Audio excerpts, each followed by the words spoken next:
Baik, selamat malam teman-teman. Sebelum kita mulai, saya ingin memastikan apakah suara saya sudah terdengar dengan baik di teman-teman semua. Sudah terdengar, Miss. Manis. Oke.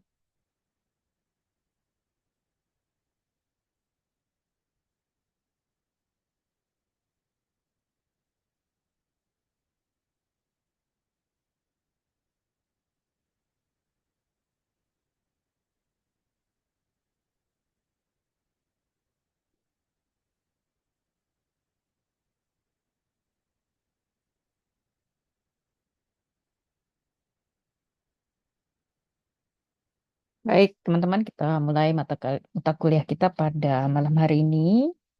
Di pertemuan sebelumnya, kita sudah banyak membahas ya, yang masih pada ruang lingkup marketing, communication, dan public policy. Di pertemuan sebelumnya kita belajar tentang social contract. Nah, di pertemuan kali ini kita akan membahas eh, apa ya, ada dua pembahasan tentang makro marketing yang dibagi itu dalam dua sesi sebenarnya. Ini sesi pertemuan hari ini dan pertemuan minggu depan. Tetapi di pertemuan kali ini akan saya coba rapel ya, kita singkat menjadi satu pertemuan, kita padatkan. Dan pada pertemuan minggu depan kita akan beralih kepada pertemuan ketujuh, yakni membahas tentang stakeholders di dalam marketing, communication, dan public policy. Nanti pada pertemuan ketujuh, ya, kita akan membahas tentang mekanisme ujian. Jadi nanti pada pertemuan ketujuh itu saya sudah tidak memberikan materi lagi kepada teman-teman semua. Baik, teman-teman, di kesempatan ini, di malam hari ini kita akan belajar tentang makro marketing. Ya, jadi makro marketing itu merupakan bagian dari marketing, communication, dan public policy. Tentu bagi teman-teman yang memiliki dasar tentang marketing, eh, mungkin Anda sudah pernah belajar atau membahas sedikit tentang apa itu makro marketing. Di pertemuan kali ini kita akan melihat ada beberapa subjek yang akan kita dalami, termasuk di antaranya adalah kita akan melihat pemikir-pemikir atau siapa saja pemikir di dalam makro marketing. Kemudian kita juga akan melihat uh, ya, bukunya apa saja yang bisa Anda pakai. Kita juga akan belajar tentang urgency atau kenapa Anda harus belajar tentang makro marketing. Kemudian perbedaan antara makro dan mikro marketing.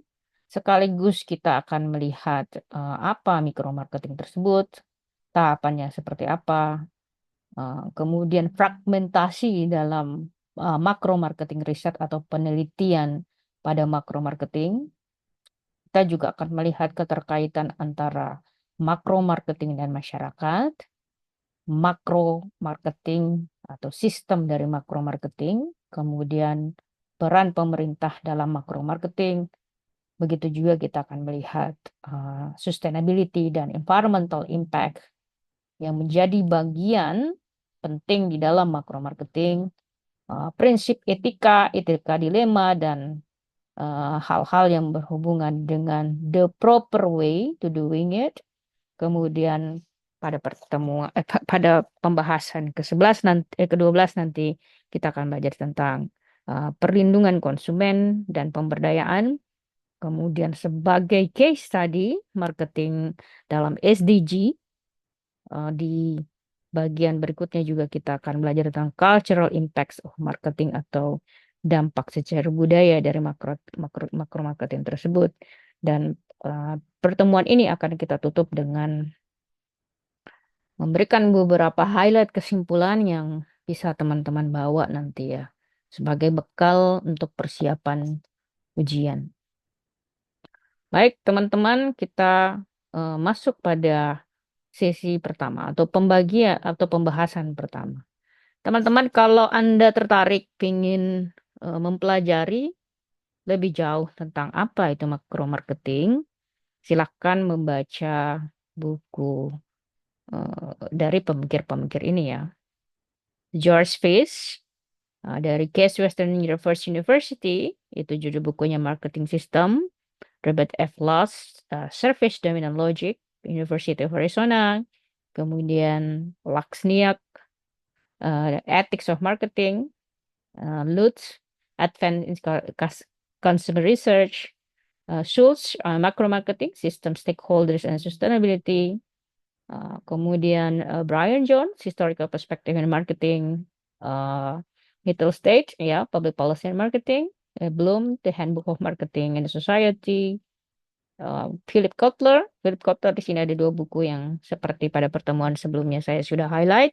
Anda boleh pakai Marketing 6.0 atau 6.0 atau Anda pakai bukunya Principle of Marketing dari Philip Kotler. Beliau profesor dari Harvard University. Uh, kemudian Ronald Savage, Pioneering Research in Macro Marketing. Baik teman-teman, inilah list buku yang bisa Anda pelajari ya. Sekarang kita lihat pada pembagian berikutnya. Let's go to more detail. Jadi ada beberapa aspek teman-teman kenapa Anda harus belajar tentang makro marketing. Jadi ada tiga alasan utama. Pertama, alasan pertama adalah berkenaan dengan societal impact of marketing. Jadi ada dampak sosial dari marketing tersebut. Jadi ini akan membantu teman-teman untuk memahami bagaimana marketing tersebut ya. Jadi it helps you to understand how bagaimana marketing mempengaruhi isu-isu sosial. Nah, isu sosial itu seperti etika, kemudian perilaku konsumen, seperti contoh realnya itu adalah beauty standard. Kalau di Indonesia mungkin kita bisa memahami atau majority di Asia yang disebut cakep, cantik, ya, ganteng itu adalah orang yang kulitnya putih gitu. Biasanya kadar kecantikan seseorang ya beauty standarnya itu berbeda ya. Semakin putih dia biasanya dianggap sebagai semakin bersih dan semakin cakep dan cantik. Nah, ini yang dirubah oleh beberapa perusahaan seperti misalnya Dove itu dari 12 11 tahun yang lalu sudah melakukan kampanye Real Beauty yang mana disebut sebagai kecantikan yang benar-benar disebut kecantikan itu adalah alamiah ya. Jadi tidak memandang berdasarkan dari bentuk hidungnya seperti apa, bentuk matanya seperti apa. Kalau di Indonesia biasanya yang disebut cakep itu adalah hidungnya mancung, kulitnya putih gitu ya. Kemudian ini dirubah, ada perusahaan yang mampu ya merubah persepsi tersebut atau setidaknya merubah dari model kampanye mereka, advertising mereka atau campaign advertising mereka itu merubah image bahwa yang disebut cakep itu tidak mesti harus sesuai dengan standar budaya tertentu. Jadi dia mempromosikan yang disebut dengan positive body image ya, yang penting sehat ya. Even dalam artian sehat itu, kalaupun dia sehat tapi tidak bahagia, itu lebih mereka tuh lebih mencerminkan yang disebut dengan positive body image itu adalah Anda tuh apa namanya aman, nyaman dengan your body ya. Nah, kita lihat salah satu contoh apa iklannya ya. Semoga teman-teman bisa menyimak bersama. Kita lihat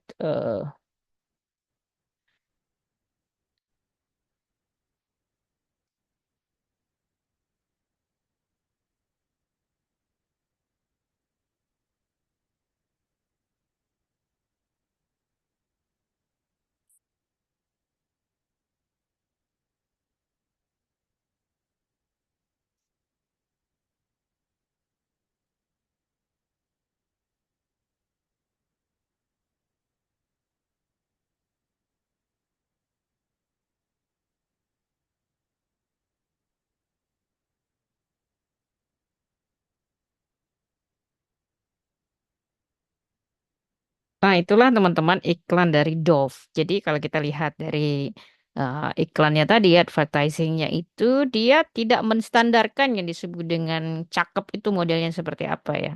Bahkan di dalam advertisingnya itu kecantikan itu tidak hilang meski usia bertambah gitu ya. Jadi beauty never gets old. Nah, mereka memberikan pencitraan positif ya, baik itu apa namanya, apa sih yang disebut dengan kecantikan, standar kecantikan seperti apa, apakah usia tertentu yang disebut dengan cakep ya.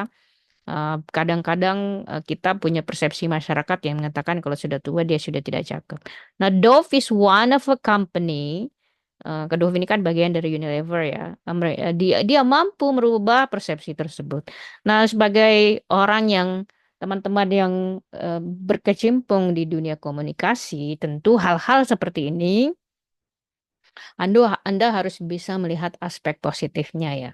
Bahwa advertising itu, ya, penyampaian informasi kita secara komersial kepada publik itu harus memiliki positive information, itu positive vibe, karena yang akan menikmati atau mendengarkan dan bahkan melihat dari campaign advertising tersebut adalah orang banyak. Dan Anda harus bisa mentransfer value itu berdasarkan dari sistem ethics ya. Karena informasi itu tentu memiliki pengaruh bisa merubah pola perilaku konsumen. Nah, berikutnya teman-teman kita lihat sorry, sorry. Eh, faktor kedua adalah kenapa Anda penting mempelajari makro marketing. Yang paling penting bagi teman-teman pahami bahwa kalau Anda melakukan eh, kalau Anda belajar komunikasi, jadi komunikasi itu kan Anda secara sederhananya itu adalah bagaimana menyampaikan informasi kepada targeted audience. Jadi ada audiens yang seharusnya menjadi target dari informasi yang kita sampaikan. Nah, kalau kita bicara tentang marketing communication dan public policy, tentu saja kita menghubungkan bagaimana marketing itu ya align atau sejajar dengan atau sejajar dengan regulasi dan kebijakan publik. Jadi jangan sampai kemudian iklan kita itu tidak sesuai dengan peraturan yang ada. Jadi bagi kalian semua yang someday bekerja di perusahaan dan ditugasi nih atau bahkan bekerja misalnya di agent international, Anda ditugaskan untuk membuat, let's say, campaign atau advertising, tapi Anda nggak paham bahwa di satu negara itu memiliki kebijakan yang berbeda. Jadi jangan sampai Anda misalnya bekerja di Singapore, and you think regulation in Singapore Indonesia sama, itu salah besar ya, karena Anda harus mempelajari dulu aturannya seperti apa. Nah, kita lihat di Indonesia misalnya. eh di Indonesia itu Anda tidak boleh mengiklankan apa namanya itu minuman keras ya di media massa. Itu tidak boleh. Jadi mungkin Anda tidak pernah melihat tuh iklan di mass media karena kalau kita lihat undang-undang kita di tahun 2022 tentang penyiaran itu ya terutama pasal 46 ya di line ketiga ya di sub A B C D itu terutama pada bagian B-nya itu jelas-jelas disebutkan promosi minuman keras atau sejenisnya dan bahan atau zat aditif itu dilarang. Jadi siaran iklan niaga yang bersifat komersial pada bagian 3 terutama untuk minuman keras atau sejenisnya dan bahan atau zat adiktif itu tidak boleh disiarkan. Nah, jangan sampai kemudian Anda membuat iklan diluncurkan ke publik yang malah yang terjadi malah Anda mendapatkan apa namanya itu tuntutan. Nah, Anda bisa dituntut tuh karena melakukan tindakan yang tidak sesuai dengan hukum atau Anda bisa dijatuhkan denda pasti. Nah, begitupun contoh misalnya di Swedia. Di Swedia itu sudah terjadi limited tobacco advertising ban. Jadi sudah dilarang tuh iklan rokok karena sesuai dengan kesepakatan masyarakat yang difasilitasi oleh negara tidak boleh ada iklan atau pembatasan iklan rokok itu harus dilakukan supaya masyarakat bisa sehat. Nah, hal-hal seperti itu yang kemudian teman-teman harus bisa memahami ya, sedikit atau banyaknya. Kemudian teman-teman kita lihat, ketiga adalah kenapa Anda penting untuk belajar tentang makro marketing sebagai mahasiswa ini akan membantu Anda untuk menciptakan model campaign yang berdasarkan pada asas etika. Ingat ya teman-teman, ada etika yang sifatnya universal, ada etika yang sifatnya spesifik. Jadi kalau Anda misalnya belajar tentang ethical campaign, pertama yang harus Anda pelajari dulu adalah etika universal. Contoh misalnya Anda memperlakukan orang yang lebih tua daripada Anda itu Anda hormati ya, memperlakukan orang baik dengan baik, jujur, tindakan sopan dan sebagainya itu adalah etika utama atau etika general. Anda ke negara manapun pasti modelnya seperti itu, ya. Tapi ada yang sifatnya itu etika spesifik pada budaya. Seperti contohnya kalau di India, Anda membuat iklan misalnya burger sapi. Ya, sementara di sana majority masyarakatnya tidak memakan sapi, itu dianggap sebagai satu pelecehan terhadap agama. Karena sapi itu dianggap sebagai holy animal. Nah, itu hal-hal seperti itu yang harus Anda pahami. Nah, selain itu, teman-teman, jadi aspeknya adalah Anda memahami etikanya, prinsip etiknya seperti apa, kemudian model marketingnya itu harus sustainable. Ada contoh di sini adalah iklan dari Adidas, Adidas Parley. Pernah ke, Kalau Anda ke toko sepatu ya, itu ada yang disebut dengan Adidas Ultra Boost. Nah, versi Adidas Ultra Boost ini dia memperkenalkan seri yang disebut dengan Adidas Parley. Nah, dia ini menggabungkan antara pada sederhananya mereka menggunakan sampah yang ada sampah plastik di pantai itu kemudian didaur ulang dan dibuat menjadi sepatu. Jadi dia menggabungkan antara eco-friendly campaign, kampanye yang sifatnya eco-friendly di mana dia mendemonstrasikan bahwa brand ini atau Adidas ini itu mempromosikan yang disebut dengan sustainability ya, eh, dia mempromosikan sustainability bersamaan dengan dia memarketingkan produk tersebut. Nah, kita coba lihat iklan Adidas Parley ini.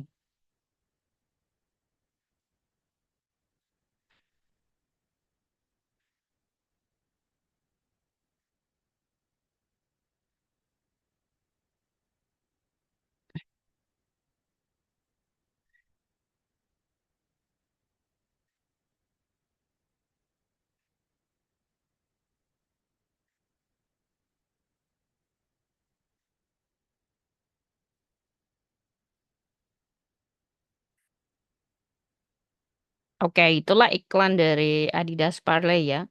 Jadi Adidas ini membuat produk yang tadi saya bilang Adidas Parley untuk inti utamanya itu peduli terhadap sampah plastik, terutama sampah plastik laut, didaur ulang kemudian dijadikan sebagai sepatu. Dan setiap pembelian itu akan sebagian dari profitnya akan diberikan untuk penjaga lingkungan. Nah, ini adalah satu contoh praktek marketing yang etik berdasarkan pada etika dan sustainability. While juga mereka mencari profit dari situ ya. Nah, teman-teman, eh, itulah tiga alasan kenapa kita, baik itu Anda dan saya, harus memahami kenapa kita penting untuk belajar yang disebut dengan makro marketing. Nah, berikutnya kita akan lihat ya, apa perbedaan utama antara makro dan mikro marketing. Nah, sebelum kita membahas lebih jauh, hal yang perlu kita pahami bersama adalah terjadi perbedaan mendasar ya antara makro marketing dan mikro marketing. Jadi, kalau kita bicara tentang makro marketing, ya, kita kita berbicara tentang atau hal-hal yang fokusnya pada broader societal impact atau impact sosial atau dampak sosial yang sifatnya itu luas. Jadi broader societal impact of marketing practices atau dampak sosial yang jauh lebih luas dari praktek-praktek marketing. Jadi, and how marketing, bagaimana marketing tersebut berdampak pada sistem ekonomi, kemudian kesejahteraan masyarakat, dan tentu juga pada lingkungan. Jadi ada 3 hal yang dilihat di sini, yakni sistem ekonomi, kemudian kesejahteraan masyarakat, dan lingkungan. Jadi dia didasarkan pada how the market works, how the society works, dan tentu juga how lingkungan bekerja ya, environment. While kalau kita bicara tentang micro marketing, kita fokusnya pada individu. Jadi fokusnya pada individu ya, individual bisnis atau bisnis individu serta strategi marketing mereka yang ditargetkan pada eh, target yang niche atau spesifik ya. Niche itu tajam. Jadi kalau Anda bayangkan pisau itu dia semakin di ujung itu dianggap sebagai niche, semakin targeted. Atau segmentasi konsumer yang sudah sangat mengkerucut. Saya berikan contoh misalnya, niche target market itu adalah sepatu bola ya. Tidak semua orang suka bermain bola. Jadi yang dia target itu hanyalah orang-orang yang hobinya main bola dan suka main bola. Nah, itu adalah termasuk salah satu niche market, niche target market. Nah, ada beberapa layer dalam makro marketing. Jadi, yang pertama adalah layer yang paling bawah adalah individual customers. Jadi, kalau dia melakukan marketing, yang dia target itu adalah individunya atau customers individu. Seperti misalnya GoPay ya. Anda kan pakai sendiri GoPay. Anda individual users. Jadi, Anda itu eh, disebut sebagai the button ya atau lapisan paling bawah dalam micro marketing di dalam makro marketing. Kemudian lapisan atas setelah individual customers itu adalah yang disebut dengan institutional marketing. Nah, apa yang masuk dengan institutional marketing atau dalam bahasa Indonesianya adalah kelembagaan marketing, itu adalah marketing yang berdampak kepada lembaga. Biasanya dilakukan oleh kombinasi dari beberapa lembaga yang melancarkan program ini dan biasanya tuh targetnya adalah eh, masyarakat ya. Seperti misalnya program Like It. Jadi Like It ini adalah program yang didorong oleh 3 lembaga, OJK, Kementerian Keuangan, dan Bank Indonesia. Jadi Like It ini adalah literasi keuangan Indonesia terdepan. Jadi bagaimana membangun literasi atau kecakapan literasi masyarakat terhadap keuangan. Kemudian di atasnya adalah regional marketing atau yang ditarget itu adalah regional atau wilayah tertentu. Itu adalah tahapan ketiga atau the middle part of macro marketing layers. Nah, apa contohnya teman-teman? Seperti misalnya iklan Bright Gas dari Pertamina. Jadi dia mentarget untuk wilayah perkotaan, itu hampir semuanya sudah memakai gas. Tetapi jangan lupa di wilayah tertentu, terutama di kampung-kampung itu masih banyak yang pakai minyak tanah.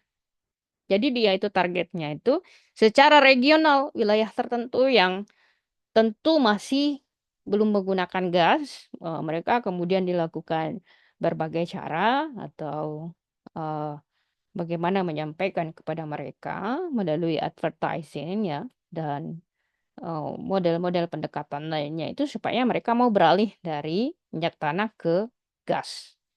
Kemudian setelah regional itu baru merujuk kepada nasional. Nah, apa nasional? Contohnya di Indonesia itu ada Anda sudah pernah pasti sering melihat ya tagline Bangga Buatan Indonesia. Jadi ini sebenarnya adalah kampanye yang dilakukan secara nasional untuk mendorong masyarakat Indonesia itu mau menggunakan produk buatan dalam negeri. Jadi ini adalah tahapan makro marketing yang eh, lapisan kedua atau layer kedua. Targetnya adalah nasional. Nah, yang paling tinggi dalam layer makro marketing itu adalah global impact. Jadi kita berbicara tentang bagaimana kita menggunakan makro marketing, pendekatan marketing ini dalam skala yang sifatnya global. Apa contohnya teman-teman? Skala globalnya adalah SDG atau Sustainable Development Goals yang tujuannya itu ada 17 ya. Ada 17 tujuan dari Sustainable Development Goals tersebut. Nah, ini yang akan di breakdown dari setiap tujuan SDG itu, dari SDG pertama sampai kemudian SDG ke-17. Nah, inilah layer dari makro marketing. Jadi ada 5 tahapan layer di dalam makro marketing, mulai dari individual consumer, kemudian institutional marketing, regional marketing, national marketing, dan global impact.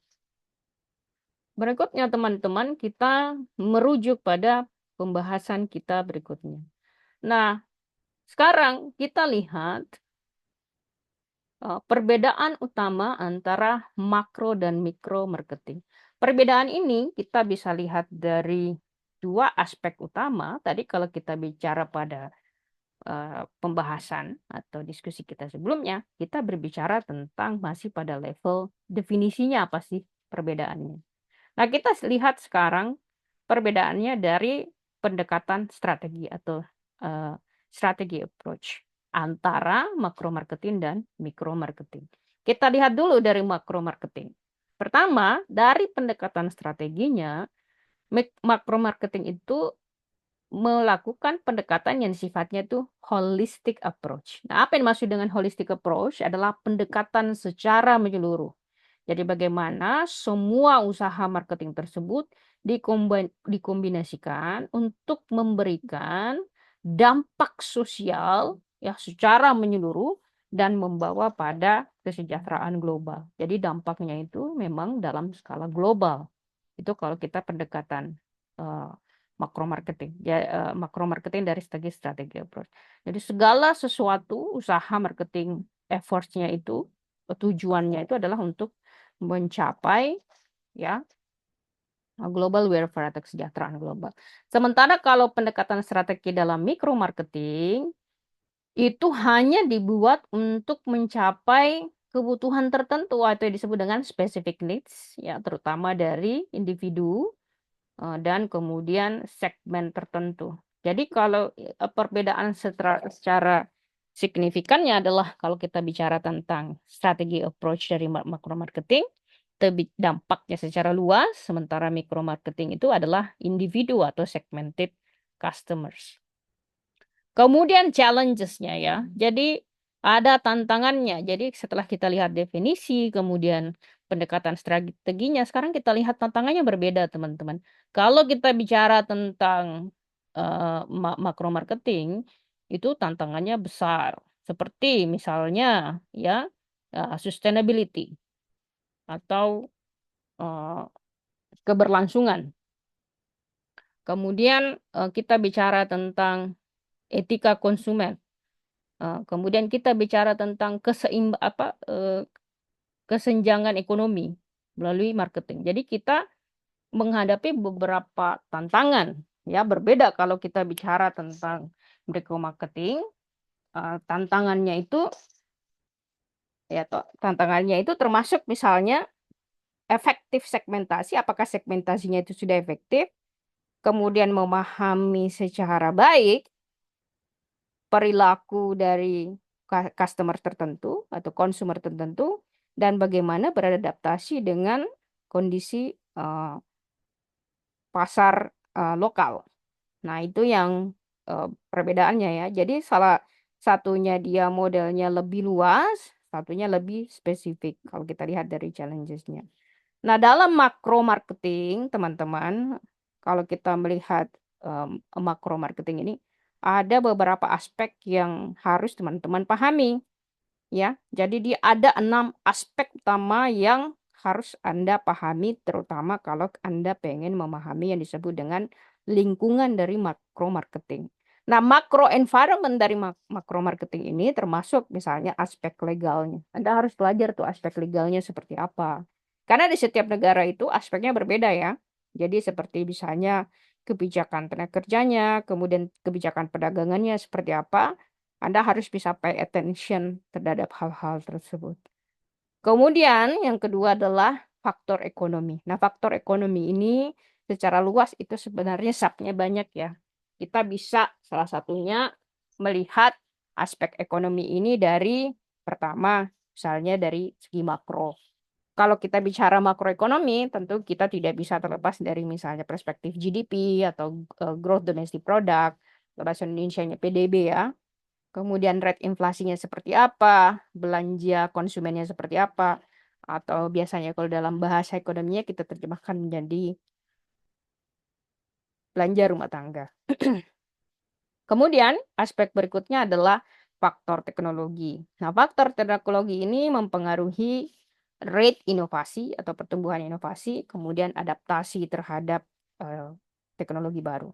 Karena kalau misalnya masyarakat kita tidak memiliki kecakapan terhadap teknologi, dia tidak akan bisa menjadi advanced user atau pengguna yang eh, bagus ya. Mungkin Anda pernah melihat nenek Anda mungkin yang punya HP, mungkin even though HP-nya mahal, tapi dia nggak bisa pakai. Dia hanya bisa ngangkat telepon sama menelpon orang misalnya ya. Jadi punya teknologi tapi tidak punya kecakapan teknologi itu juga akan sangat berpengaruh. Jadi kalau misalnya Anda memberikan model pendekatan marketing yang sangat canggih, tapi ternyata wilayah tersebut tidak punya akses internet, ya itu juga percuma. Kemudian socio-cultural factor atau faktor socio-cultural seperti misalnya tren demografinya seperti apa, apakah lebih banyak perempuan, apakah usia orang tua lebih banyak, ya, atau misalnya usia produktifnya jauh lebih gemuk. Begitupun dengan faktor berikutnya seperti misalnya norma-norma budaya. Berikutnya adalah faktor politik, teman-teman. Faktor politik ini merujuk pada stabilisasi pemerintah, kemudian kebijakan pajak, dan yang terakhir adalah kalau kita bicara tentang macro environment, faktor terakhir adalah environmental factors atau faktor lingkungan yang mencakup tentang perubahan climate, kemudian praktek-praktek eh, penggunaan sustainability. Nah, ini adalah macro environment ya dari makro marketing. Jadi kalau Anda menggunakan pendekatan makro marketing, Anda harus bisa memahami lingkungan makronya seperti apa ya. Baru Anda mendesain nanti strategi approach-nya seperti apa dan mengadres challenges-challenges atau tantangan yang kemungkinan besar akan muncul along the way dari apa pendekatan Anda tersebut. Mari kita beranjak pada pembahasan berikutnya. Kita pada bagian ini akan melihat yang disebut dengan micro marketing. Jadi kalau tahapan sebelumnya atau pembahasan sebelumnya kita belajar tentang layering dari makro marketing, nah sekarang kita belajar tentang layering dari micro marketing. Seperti makro marketing, micro marketing juga punya beberapa layer ya. Jadi ada 5 tahapan layer dari micro marketing. Nah, tahapan paling bottom atau paling bawah adalah one-to-one marketing. Jadi one-to-one marketing ini adalah dari perusahaan kepada customer-nya, customer satu persatu, itu mereka melakukan pendekatan yang direct. Seperti misalnya kalau Anda buka Tokopedia ya, kalau Anda buka Tokopedia itu eh, akan muncul rekomendasi barang apa yang akan Anda beli. Itu biasanya didasarkan pada pembelian Anda yang sudah Anda lakukan sebelumnya. Jadi mereka customize, mereka akan merekomendasikan barang yang sudah Anda beli sebelumnya. Jadi mereka merekomendasikan barang yang mirip atau sejenis. Nah, biasanya Shopee juga melakukan seperti itu, Tokopedia dan e-commerce lainnya. Nah, itu yang disebut dengan one-to-one marketing. Kemudian berikutnya adalah segmen marketing. Marketing. Jadi marketing yang sifatnya itu segmented atau dia mentarget pelaku-pelaku tertentu. Nah, apa contohnya segmented marketing adalah tadi ya kalau saya berikan sepatu bola ya, itu adalah salah satu contohnya. Atau kita bisa lihat misalnya sepatu lari. Tidak semua orang suka olahraga lari ya. Nah, contoh misalnya ini adalah sepatu Nike yang didesain khusus untuk, kalau nggak salah ini Zoom ya, didesain khusus untuk pelari. Jadi tentu ini targetnya itu bukan orang yang tidak terlalu suka lari atau not interested to run, ya mereka punya segmen marketing tertentu. Kemudian teman-teman, berikutnya adalah niche marketing. Niche ini, jadi segmennya ini adalah eh, orang yang suka lari. Nah, orang yang suka lari ini tentu lebih banyak dibandingkan dengan marketing yang niche. Niche itu adalah sedikit saja, tapi biasanya sedikit ini itu punya kemampuan ekonomi yang besar. Saya berikan contoh ya. Eh, ini Tesla. Ini adalah truk Tesla yang ini kalau misalnya yang mampu beli ini adalah top 10% orang yang memiliki kekayaan di dunia karena harganya mahal. Nah, even though dia 10% the top global wealth, tapi mereka punya uang, mereka bisa mampu beli. Jadi dia memang targetednya adalah orang yang memiliki kemampuan ekonomi tinggi, yang mampu atau tertarik membeli barang-barang modern dan mahal tersebut. Kemudian layering setelah niche marketing itu adalah individual customer targeting. Jadi kalau misalnya tadi dia one to one, company to company, sekarang individual customer targeting. Saya berikan contoh misalnya Netflix ya.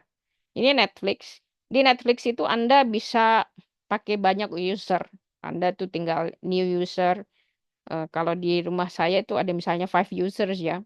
Jadi setiap user itu bisa customize berdasarkan dari film apa yang mereka suka. Nah, jadi setiap satu aplikasi misalnya ada 5 user, ya Netflix ini akan men-tailor atau mendesain atau memberikan sugesti kepada Anda itu sesuai dengan preferensi film yang sudah atau film atau serial yang sudah ada nonton.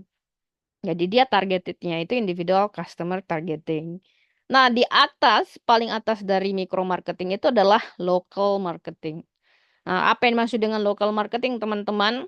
Saya berikan contoh, misalnya ada restoran di dekat rumah Anda yang memberikan promo khusus untuk wilayah di RT tersebut atau di desa tersebut dan sebagainya.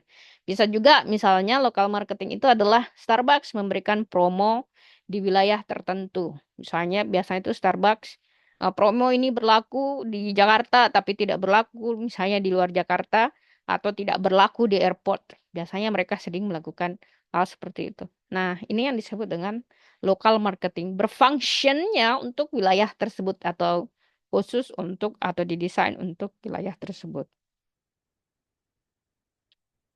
Berikutnya kita coba berpindah pada pembahasan kita yang berikutnya. Nah, teman-teman ada tahapan dalam makro dan mikro marketing. Jadi kalau pada pembahasan sebelumnya kita belajar tentang layering dari makro dan mikro marketing. Sekarang kita belajar tentang tahapan dari makro marketing dan mikro marketing supaya Anda dapat perbandingan apa saja sih perbedaan tahapan yang dilakukan kita melakukan makro marketing. Nah, tahapan pertama dalam makro marketing itu adalah kita harus mengidentifikasi kebutuhan sosial. Jadi kita harus bisa memahami kebutuhan sosial dari skala luas. Seperti misalnya masyarakat itu concernnya terhadap lingkungan seperti apa, sistem ekonominya seperti apa, apakah dia tertutup, terbuka, apakah dia proteksionisme, nasionalisme, dan sebagainya. Dan kemudian kesejahteraan sosial. Setelah itu, setelah kita mengidentifikasi kebutuhan sosial, ya tahapan pertama, tahapan kedua berikutnya adalah kita harus bisa mendesain ya strategi etis dan strategi keberlangsungan atau sustainable. Nah, strategi marketing ini itu harus sesuai dengan standar etika dan juga tentu align dengan tujuan keberlangsungan atau sustainability. Jadi tadi tahapan pertama adalah kita mengidentifikasi kebutuhan sosialnya seperti apa. Setelah kita identifikasi kebutuhannya seperti apa, kita kemudian menciptakan atau mendesain etika dan strategi keberlangsungan. Nah, tahapan ketiga adalah engage with multiple stakeholders. Kita berhubungan dengan stakeholders yang beragam, seperti misalnya pemerintah, kemudian NGO, masyarakat secara umum ya atau secara luas, uh, to shape bagaimana ya untuk membentuk usaha marketing itu yang berdampak pada komunitas. Jadi strategi tersebut ya strategi yang kita desain itu harus bisa melibatkan stakeholders yang banyak termasuk misalnya pemerintah, NGO dan eh, masyarakat ya. Kemudian yang keempat adalah memonitor dampak jangka panjangnya seperti apa. Jadi mengevaluasi bagaimana strategi marketing itu berdampak kepada masyarakat, sumber daya, dan generasi masa depan. Nah, inilah empat tahapan dalam makro marketing. Sementara kalau kita lihat tahapan dalam mikro marketing itu terdapat 5 tahapan. Tahapan pertama sama dengan tahapan dalam makro marketing. Jadi kalau makro marketing tadi kembali mengidentifikasi apa sih kebutuhan sosial. Nah, tahapan pertama dalam mikro marketing tetap melakukan yang disebut dengan market research, ya. Jadi Anda melakukan penelitian kepada pasar, penelitian pasar dengan penelitian yang sangat detail, ya, melihat secara spesifik kebutuhan customers itu seperti apa, preferensinya seperti apa. Setelah Anda melakukan market research, Anda kemudian menentukan yang disebut dengan segmen target market. Ini target pasarnya siapa nih? Kita harus desain apakah dia target pasarnya umur sekian, bayi, teenagers ya, adult atau mature ya, atau orang yang sudah tua atau seperti apa? Apakah segmentasinya berdasarkan pada gender, jenis kelamin, apakah segmentasinya bisa berdasarkan pada pekerjaan, itu semuanya bisa beragam ya. Jadi Anda harus paham, kita harus lihat dulu, kita harus teliti dulu ya, satu teliti kita tentukan segmentasi pasarnya. Nah, setelah itu tahapan ketiga adalah bagaimana mendesain setelah kita tadi tentukan segmennya, kita desain produk dan jasanya seperti apa. Jadi kita menciptakan produk dan jasa yang sesuai dengan kebutuhan dari segmentasi pasar kita. Ah, seperti misalnya Anda cari umur berapa, ini yang misalnya nih Anda mau mendesain produk ya. Targetnya misalnya adalah usia 17 sampai 35. Orang yang masih muda, suka traveling, suka minum kopi. Ya, otomatis kalau misalnya suka minum kopi, mungkin di bawah 17 tahun, they're not really interested. Ya, mungkin ada, tapi tidak kebanyakan misalnya suka minum kopi. Traveling pada usia muda seperti itu, mereka masih punya banyak waktu ya, masih segar, belum terlalu sibuk, jadi travelingnya banyak. Apa kira-kira yang dibutuhkan oleh mereka yang suka kopi dan traveling? Ya mungkin contoh produknya adalah misalnya Traveler Espresso Maker. Jadi itu apa namanya, alat pembuat espresso kecil yang Anda bisa bawa kemana-mana. Kemudian keempat ya, mengeksekusi fokus marketing campaign. Jadi mengeksekusi kampanye marketing yang sudah kita desain tersebut. Jadi dengan meluncurkan misalnya highly targeted marketing efforts untuk meraih atau mencapai niche customer tersebut. Seperti misalnya kita pengen menjual barang ini nih, traveling espresso makers. Caranya gimana? Kita kirim email kepada misalnya komunitas atau daftar-daftar orang yang masuk komunitas, misalnya pendaki gunung ya. Biasanya itu mereka suka minum kopi dan sebagainya, atau pecinta kopi dan sebagainya ya. Itu bisa dilakukan juga misalnya dengan Instagram, dengan hashtag misalnya ya, kemudian atau personalized advertising. Nah, sama dengan tahapan dalam makro marketing yang dilakukan adalah mengevaluasi hasil jangka pendek. Ya, kita harus terus mengevaluasi per kuarter ya, misalnya kuarter pertama, kedua, ketiga, keempat, hasilnya seperti apa. Ada yang disebut dengan evaluasi bulanan, ya bahkan ada evaluasi harian, mingguan, itu tergantung dari bagaimana Anda mendesain strategi tersebut. Nah, teman-teman, inilah perbedaan tahapan kalau kita bicara tentang makro marketing dan mikro marketing. Selanjutnya, mari kita pindah pada pembahasan berikutnya. Nah, setelah kita belajar tentang tahapan dalam makro dan mikro marketing, sekarang kita pada bagian ini akan membahas tentang fragmentasi dalam penelitian makro marketing, teman-teman. Jadi, makro marketing itu merujuk pada fragmentasi dalam makro marketing itu merujuk pada beberapa hal. Yang pertama Anda harus pahami adalah kita harus tahu apa itu yang disebut dengan fragmentasi. Biasanya fragmentasi itu dalam bahasa Indonesia disebut pembelahan ya, secara sederhana. Jadi fragmentasi ini merujuk pada multiple perspektif atau perspektif yang beragam. di dalam makro marketing.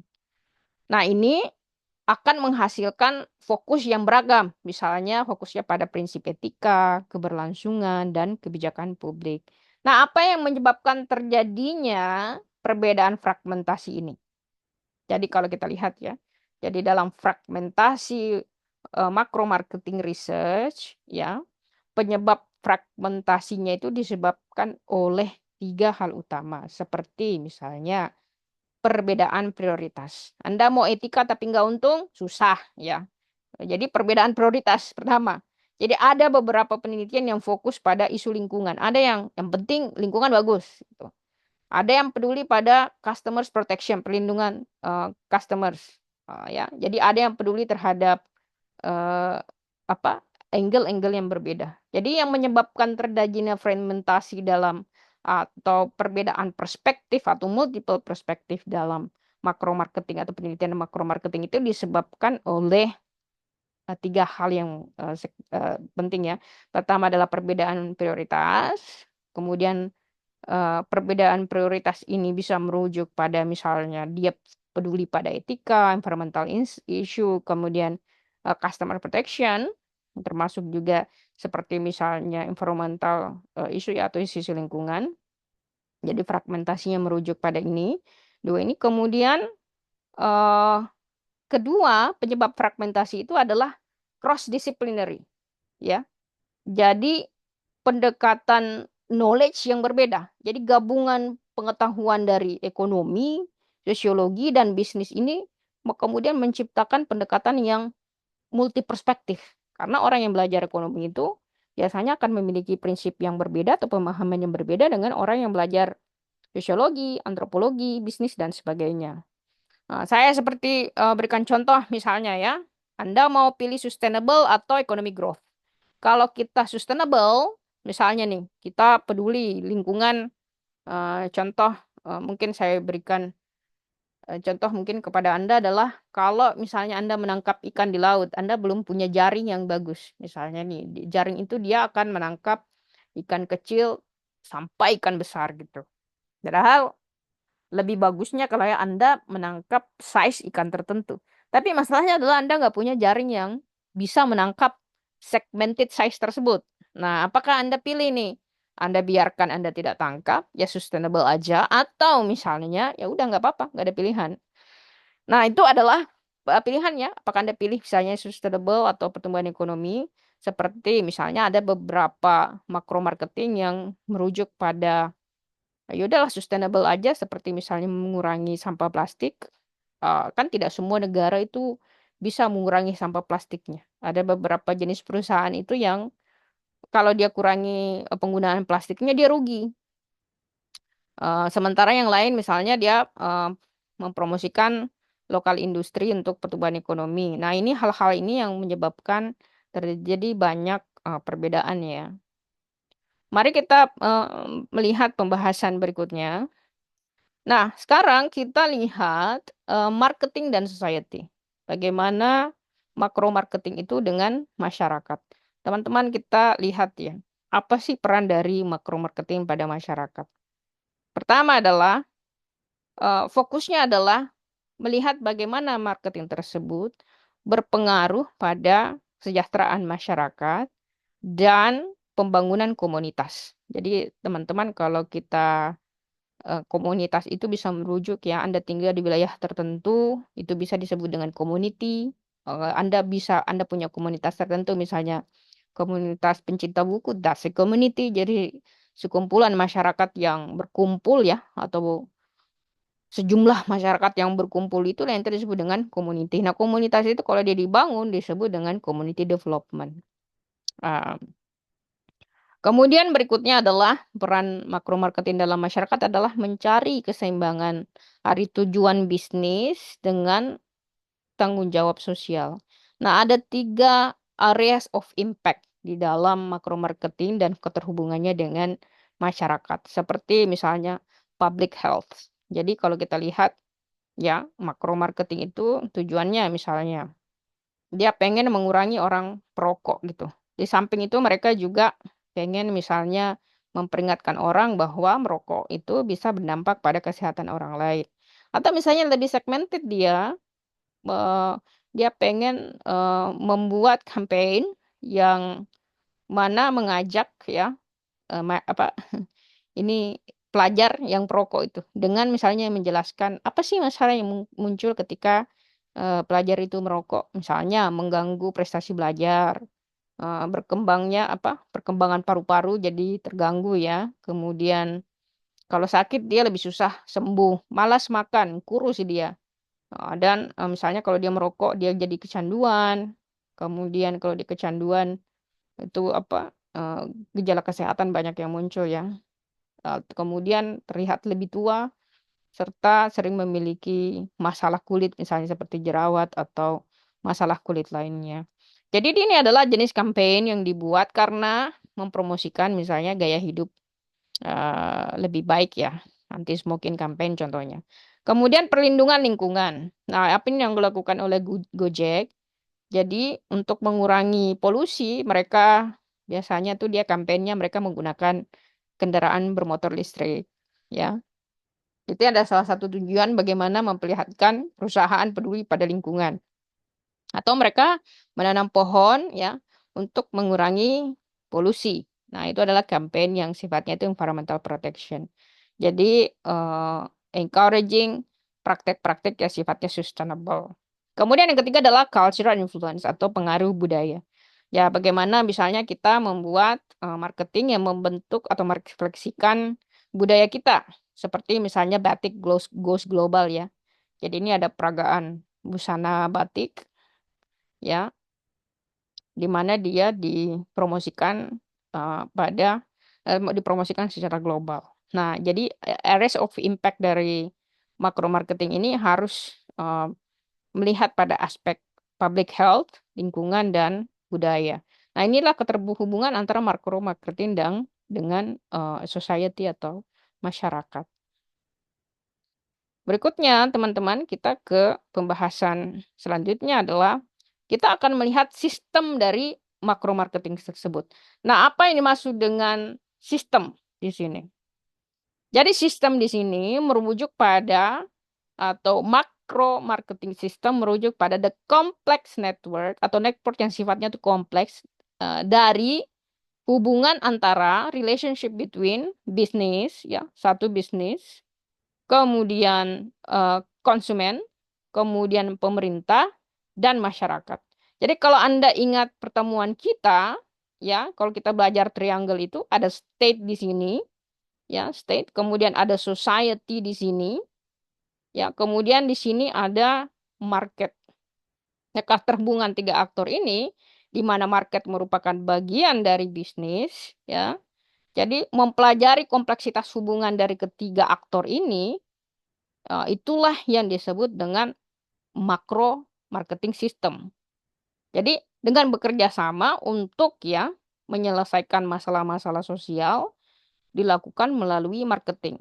Nah, ini akan mengintegrasikan beberapa aspek termasuk ekonomi, sosial dan environmental ya. Jadi aspek ekonomi, sosial dan environmental ini digunakan dalam dimensi pemasaran atau marketing. Jadi ada 4 komponen teman-teman ya. Tadi saya sebutkan ada bisnis. Bisnis ini menciptakan produk.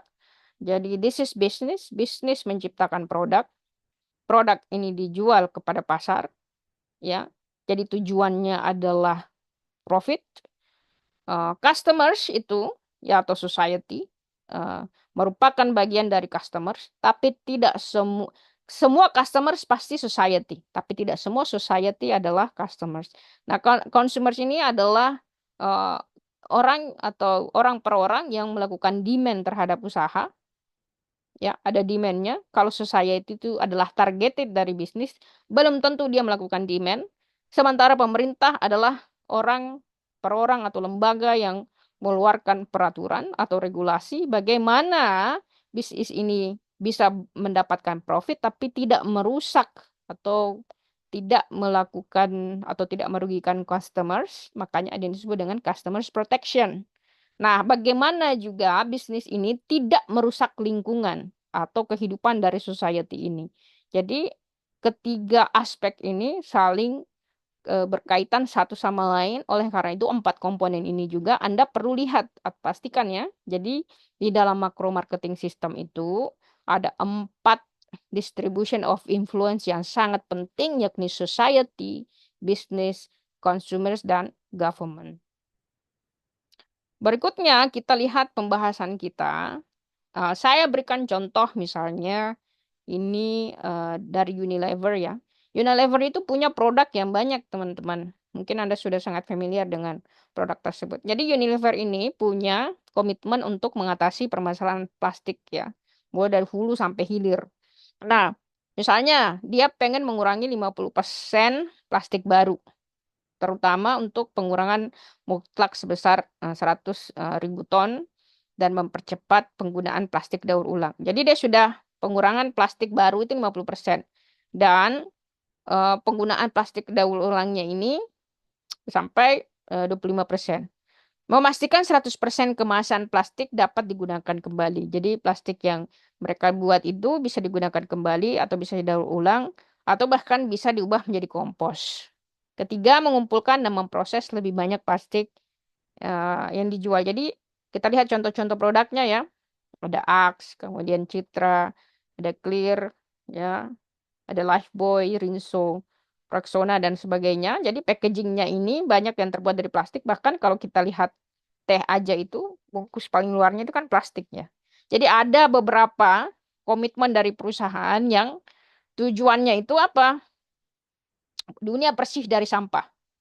Tujuan globalnya ya, apa yang dilakukan perusahaan, eh, kalau dia menghilangkan sampah plastik secara ya secara keseluruhan mereka pasti nggak bisa, mereka rugi ya.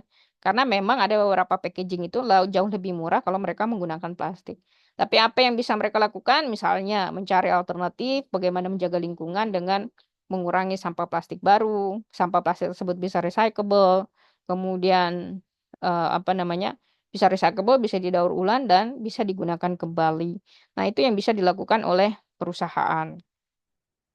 Jadi ada keterkaitan dalam hal ini, pemerintah senang karena perusahaan mau membantu lingkungan, masyarakat juga senang karena semua aspek stakeholders yang ada dalam makro marketing ini harus saling bekerja sama, berkolaborasi ya, supaya bisa terlaksana dengan baik. Nah, sekarang teman-teman kita merujuk pada pembahasan berikutnya adalah peran pemerintah dalam makro marketing atau peran pemerintah dalam pelaksanaan marketing. Dan menurut ada 3 peran pemerintah menurut Kotler atau Philip Kotler. Yang pertama, pemerintah itu sebagai regulator, orang yang membuat regulasi, atau pemerintah menerapkan hukum untuk memastikan praktek etis ya dilakukan dalam pembuatan marketing serta memproteksi consumers, kemudian menjadi facilitator ya di mana mereka menciptakan kebijakan dan yang mempromosikan keberlangsungan serta tanggung jawab sosial dalam marketing efforts. Kemudian yang ketiga adalah peran pemerintah itu sebagai collaborator. Jadi pemerintah sering berkolaborasi dengan bisnis, NGO untuk mengatasi ya tantangan-tantangan sosial. Nah, ada 3 fungsi utama dari peran pemerintah ini dalam makro marketing. Jadi kalau kita lihat ini roles-nya, di sini ada function-nya. Function pertama adalah regulasi advertising. Jadi advertising itu memang harus diregulasi. Sudah ada regulasinya teman-teman ya. Jadi kalau kita lihat turunannya, ya misalnya dari peraturan, kita bisa lihat misalnya Undang-Undang 8 tahun 1999, ini tentang perlindungan konsumen, kemudian Undang-Undang Penyiaran, kemudian Indonesian Advertising Ethics ya, Etika Prawira Indonesia, Pahariwara Indonesia, kemudian Undang-Undang Nomor 36 tahun 2009 tentang kesehatan, informasi dan informasi dan transaksi elektronik, kemudian peraturan lainnya ya, termasuk misalnya pers, kemudian halal produk dan sebagainya. Ini ada list-list peraturan yang modelnya itu meregulasi. Saya tadi berikan contohnya misalnya tujuan dari iklan itu atau apa yang dilakukan pemerintah itu misalnya melindungi konsumen, menjaga norma etika, menciptakan persaingan usaha yang sehat. Itu adalah tugasnya pemerintah tuh. Jadi memastikan ini dilakukan. Prinsipnya harus jujur, benar, tidak menyesatkan, bertanggung jawab, sopan, dan tidak melanggar hukum. Larangannya iklan tidak boleh bohong ya, tidak boleh menyesatkan, tidak boleh menipu. Iklan yang merendahkan atau mendiskreditkan pihak lain, mengandung unsur sara, kemudian melecehkan agama tertentu, etik tertentu itu nggak boleh. Iklan yang mengandung unsur sara, pornografi, dan kekerasan, itu juga tidak boleh. Iklan yang mempromosikan produk terlarang, seperti narkoba, minuman keras, dan lainnya, itu tidak boleh.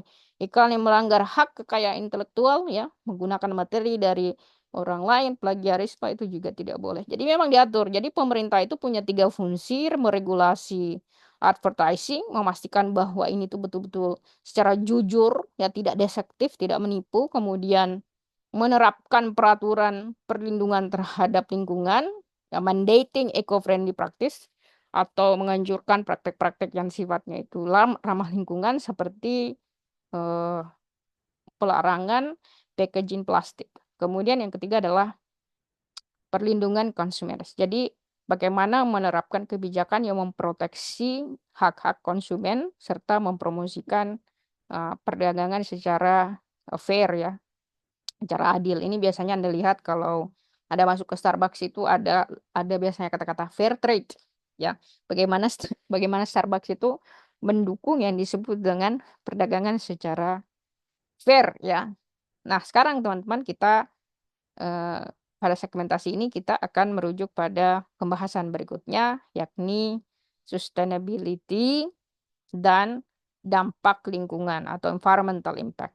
Jadi ada peran sustainability itu di dalam makro marketing teman-teman. Nah, apa peran dari sustainability terhadap makro environment? Pertama adalah makro marketing ini mempromosikan sustainable practice atau dia mempromosikan praktek-praktek yang sifatnya itu sustainable dengan cara ya mengajak pelaku usaha untuk bisa beradaptasi terhadap lingkungan yang ramah atau strategi yang ramah terhadap lingkungan dan bermanfaat kepada masyarakat dalam jangka panjang. Jadi fokusnya dalam sustainability macro marketing itu fokus pada yang disebut dengan triple bottom line. Ada 3 aspek utama yakni people, planet, dan profit. Jadi triple bottom line ini adalah people, planet, dan profit, teman-teman. Jadi setiap ketergantungan aspek ini, comprehensive sustainability social environmental impact ini, itu harus saling berhubungan. Nah, saya berikan contoh misalnya nih ya, planet hubungannya dengan people, hubungannya dengan planet, itu ya, people ini hubungannya dengan planet, itu jangan sampai kemudian masyarakat itu menggunakan produk tapi dia merusak lingkungan. Let's say, kalau perusahaan pengen menggunakan produk kan yang penting dia, kalau perasa prinsip pasarnya kan yang penting dia untung ya. Tetapi dia kan harus melihat kalau dia gunakan produk tersebut, apakah dia kemudian memiliki social economic impact ya. Atau dia boleh untung tetapi dia tidak merusak masyarakat. Atau dia menjual produk tuh yang masyarakat tuh tidak akan eh, apa namanya akan bisa merubah behavior mereka supaya menjadi lebih baik ya. Nah, kemudian kalau misalnya perusahaan ini kepada planet, dia harus modelnya itu environmental economic impact. Jadi dia secara praktek bisnisnya itu untung tapi tidak merusak lingkungan.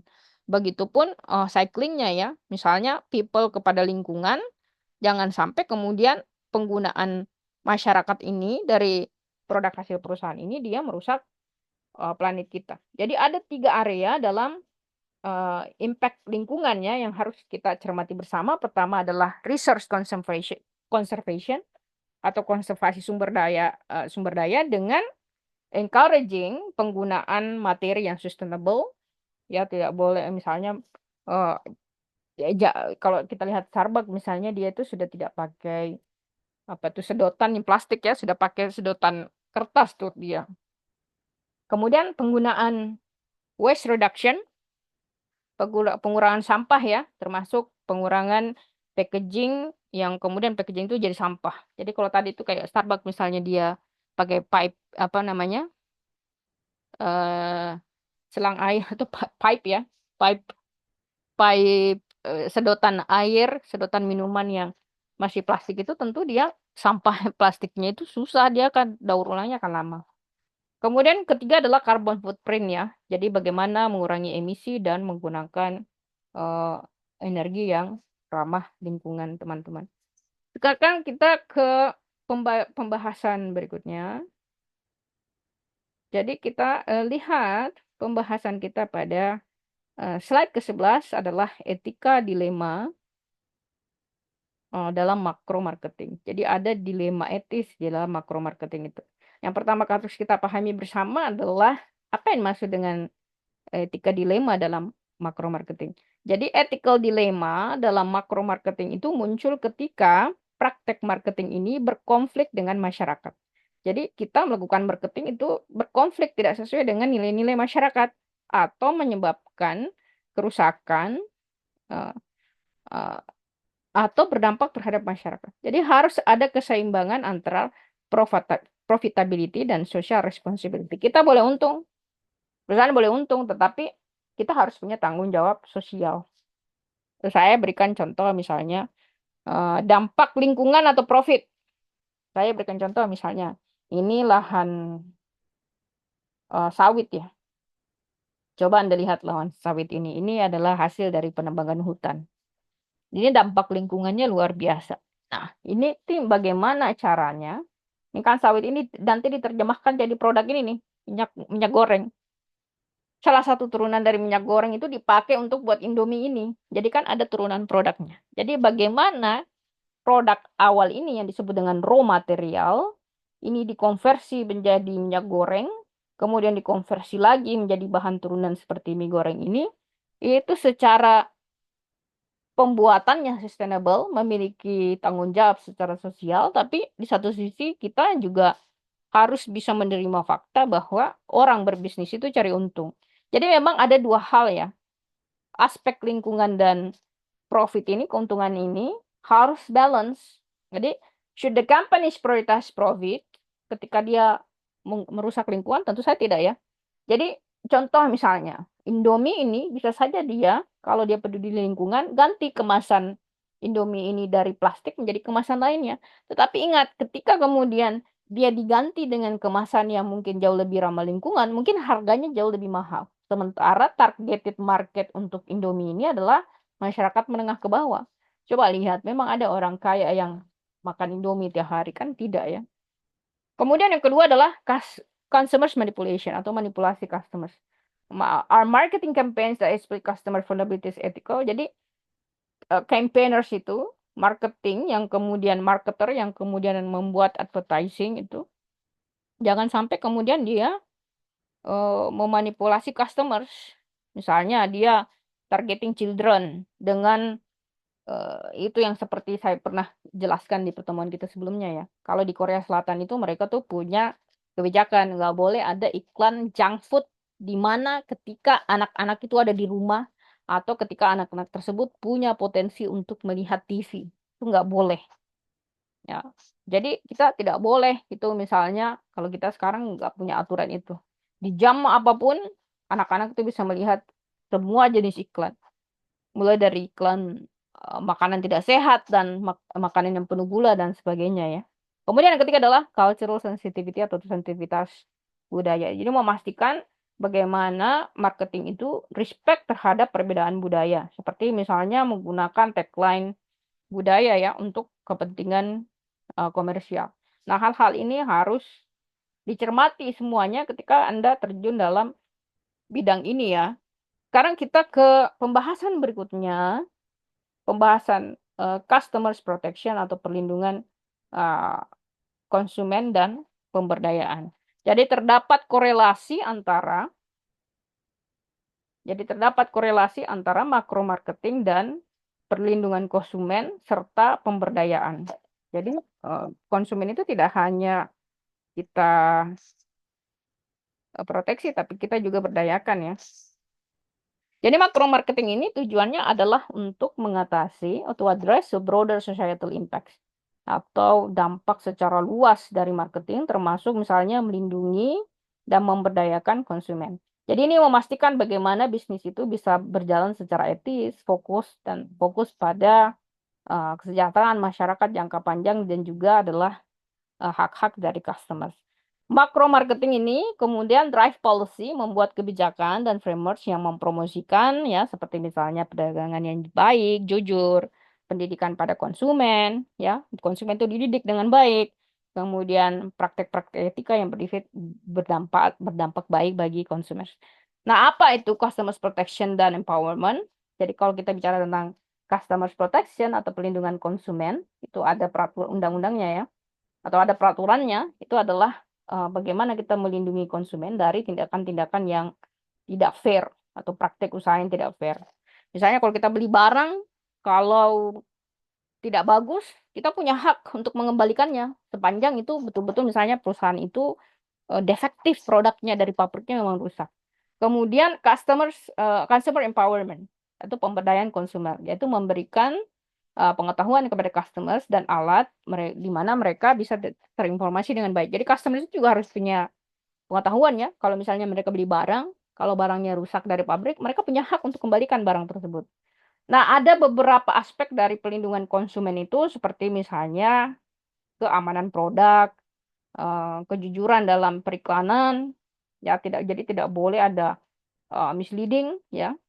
Kemudian data privacy, data personal kita tidak boleh dimanfaatkan apalagi dijual. Itu sama kalau Anda masuk restoran itu diambilkan nama dengan nomor handphonenya.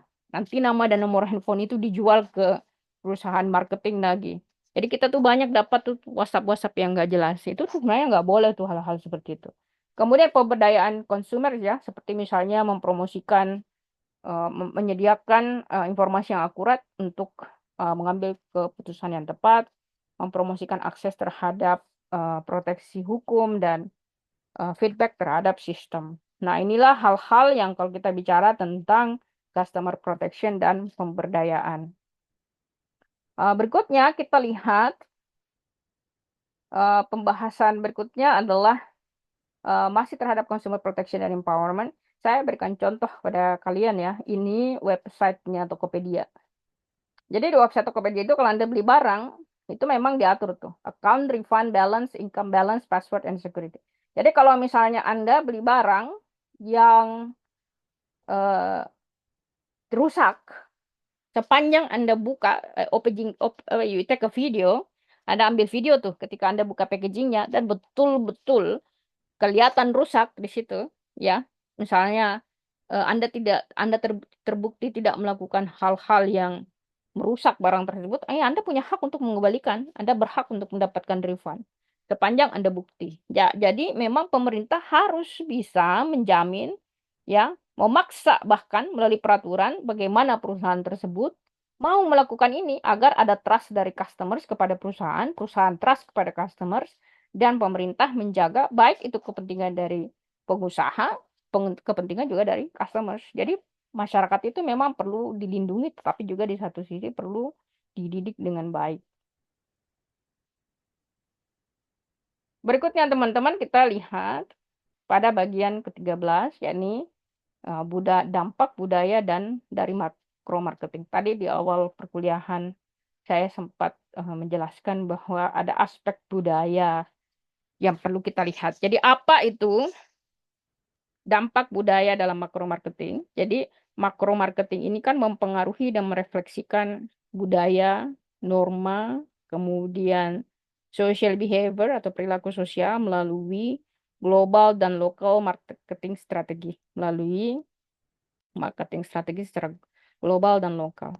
Jadi dia membentuk bagaimana produk dan brand itu diterima melalui berbagai macam budaya. Teman-teman Anda mungkin lihat ya. Kalau di Indonesia itu kan tadi saya awal-awal saya bilang, di Indonesia itu particularly di Asia itu yang disebut cakep itu adalah putih ya. Jadi kalau misalnya saya melihat itu sekarang banyak teman-teman kita yang meniru gaya-gaya Korea ya. Jadi dia sudah perceiving value tuh. Dia udah menerima value yang disebut cakep itu adalah muka kayak pemain drama Korea ya. Misalnya hidungnya harus mancung, matanya harus bisa balance ya. Kemudian bibirnya seperti ini modelnya ya. Kemudian dia V shape ya. Ini kan semua adalah perceiving value. Jadi ketika kemudian perusahaan tersebut pengen menawarkan brand, makanya kalau di Indonesia itu, kalau Anda masuk di supermarket itu, yang Anda lihat, atau minimarket itu banyak produk pemutih. Tapi kalau Anda ke luar negeri itu, yang disebut cakep itu adalah orang yang kulitnya itu agak coklat. Jadi produk yang dijual itu juga adalah banyak produk tanning. Nah, penggunaan budaya ini atau dalam marketing tersebut itu bagusnya itu kembali pada esensinya kemarin kalau kita pelajari tadi ya, kalau kita pelajari iklannya Dove itu bagus tuh. Jadi memang ada korelasi antara makro marketing dan budaya. Jadi makro marketing ini harus eh, beradaptasi dan melokalisasi strategi dengan menghargai dan mengintegrasikan perbedaan budaya ya di dalam strategi mereka.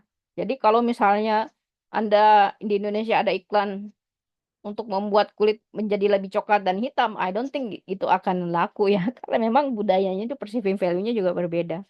Jadi memang hal-hal seperti ini yang harus kalian cermati secara seksama. Nah, kita berikutnya lihat ya. Jadi ada budaya yang modelnya itu sifatnya positif cultural impact atau dampak positif ya. Apa saja dampak positif tersebut seperti misalnya eh, pertukaran budaya. Jadi teman-teman yang disebut pertukaran budaya itu bukan salah satu budaya itu jauh lebih baik dari budaya orang lain, tetapi bagaimana saling menghargai budaya tersebut. Ah, jadi mempromosikan budaya dengan memahami dan memperkenalkan yang disebut dengan produk dan idea dari berbagai wilayah seperti misalnya fashion trends.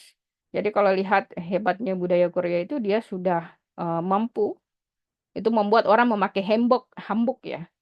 Kemudian mereka tetap menjaga budaya mereka itu bahkan disebarkan secara global dan diterima seperti misalnya budaya makan, budaya saling menghargai orang dan sebagainya. Jadi dia mampu melakukan pendekatan-pendekatan tersebut. Kemudian eh, menjaga budaya ya. Jadi mendukung dan promosikan budaya lokal melalui marketing seperti misalnya promosi batik Indonesia. Jadi memang eh, apa balancing globalization dalam cultural impact ini dia punya positive impact seperti misalnya kita bisa bertukar budaya, kita juga bisa menjaga budaya kita. Tapi negatif impact-nya adalah cultural homogenization. Jadi homogenisasi budaya yang dianggap seperti misalnya yang disebut cakep itu adalah yang mukanya mirip orang Korea, ya itu cultural homogenization artinya. Jadi kita hanya bisa mempersepsikan satu nilai itu berdasarkan standar budaya tertentu. Kemudian cultural stereotyping. Jadi kalau Anda lihat orang makan burger itu di stereotyping kan menjadi orang bule, ya karena ini makanan orang bule dan makanan orang bule itu jauh lebih keren misalnya dengan makanan Indonesia. Jadi padahal kalau di luar negeri burger itu dianggap sebagai junk food. Kalau burger ini kan ya, Pak, ini sebenarnya adalah makanan khas orang Jerman. Diadaptasi di Amerika, ya. Kemudian diproduksi secara massal, sekarang dikenal sebagai junk food. Di sini pada awalnya orang Indonesia melihat makanan burger ini adalah makanannya orang kulit putih, makanan keren. Jadi memang ada cultural stereotyping-nya yang jadi buruk, kemudian cultural homogenization-nya yang juga berdampak banyak buruk ya. Jadi negatifnya itu tadi saya sebutkan ada cultural homogenization, jadi menstandarisasikan budaya itu secara global, kemudian cultural stereotyping. Nah, teman-teman berikutnya kita ke pembahasan berikutnya adalah marketing and SDG. Jadi kenapa SDG ini menjadi contoh yang bagus buat teman-teman pelajari karena memang kalau kita bicara dampak globalnya tadi dari leveling dan layer dari makro marketing itu kan pada tahapan paling atas itu adalah global ya. Jadi makro marketing di Indonesia itu bagaimana kemudian kita kan sepakat ya. Di UN itu sepakat bahwa kita akan mencapai yang disebut dengan Sustainable Development Goals ya atau tujuan pembangunan yang berkelanjutan. Ini harus sesuai dengan strategi sosial, ekonomi, dan kebijakan lingkungan. Apa yang dilakukan di Indonesia, kontribusi marketingnya itu adalah mempromosikan sustainability, membawa perubahan secara sosial, dan berkolaborasi dengan pemerintah. Apa saja? Ini banyak segmentasinya ya kalau kita lihat ya. Jadi misalnya SDG 12, ya SDG 12 itu responsible consumption and production. Contoh perusahaan yang melakukan itu adalah Unilever Indonesia. Mereka punya program Zero Waste Campaign. Kemudian SDG 13, Climate Action. Jadi kayak misalnya Pertamina punya program Renewable Energy Initiative. SDG 8, Decent World Economic Growth. Gojek punya program kampanye yang empowering driver and small business ya. Jadi memberdayakan apa namanya itu drivernya, kemudian pengemudinya dengan pelaku usaha terutama UMKM. Kemudian SDG 14 Life Below Water itu untuk marine ya. Seperti misalnya yang dilakukan oleh Danone, Aqua ya, Plastic Reborn. Bagaimana mengurangi sampah laut. Nah, ini contoh marketing di SDG ya. Tentu pendalamannya Anda silahkan lakukan apa namanya ya, case study pendalaman secara individual. Nah, teman-teman, sampailah kita pada pembahasan terakhir, yakni apa yang akan kita bisa dapat dari mata kuliah ini. Jadi ada 4 hal teman-teman yang Anda bisa dapat dari pertemuan kita.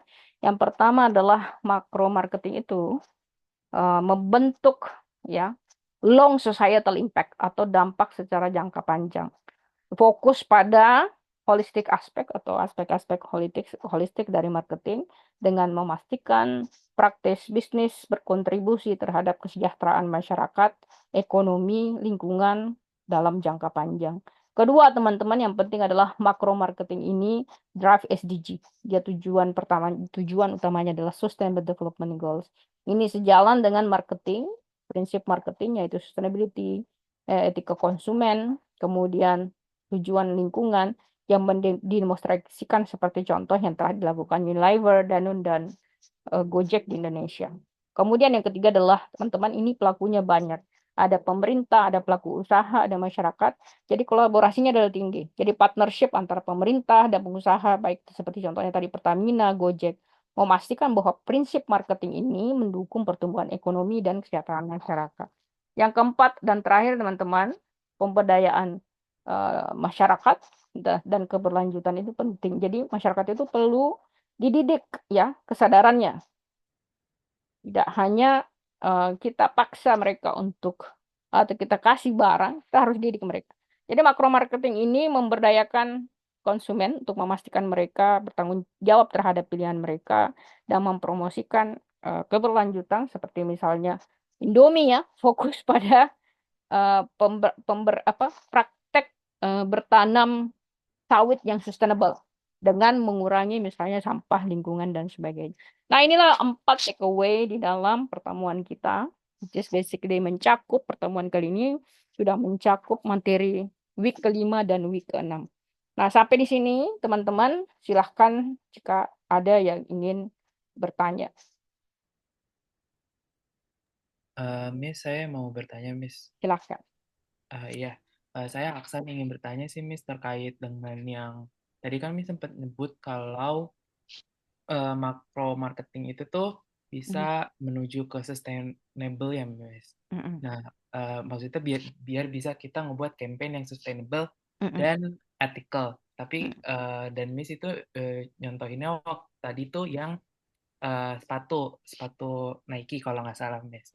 Nah, masalahnya kan sekarang supermarket, minimarket itu kan udah nggak ngebolehin pakai plastik ya, Miss. Jadinya mereka pakai fabric bag ataupun tote bag seperti itu ya. Nah, sebenarnya dengan adanya polisi itu tuh ternyata malah jadi sampah lagi nih, Miss. Sebenarnya dengan adanya kebijakan si makro yang apa namanya ngebuat apa namanya ngeberhentiin si penggunaan plastik ini tuh apa ya, Miss? Itu tuh jadi problem nggak sih, Miss, jadinya, atau kayak apakah makro marketing ini bisa jadi problem yang malah ngerusak eh, lingkungan itu aja sih, Miss?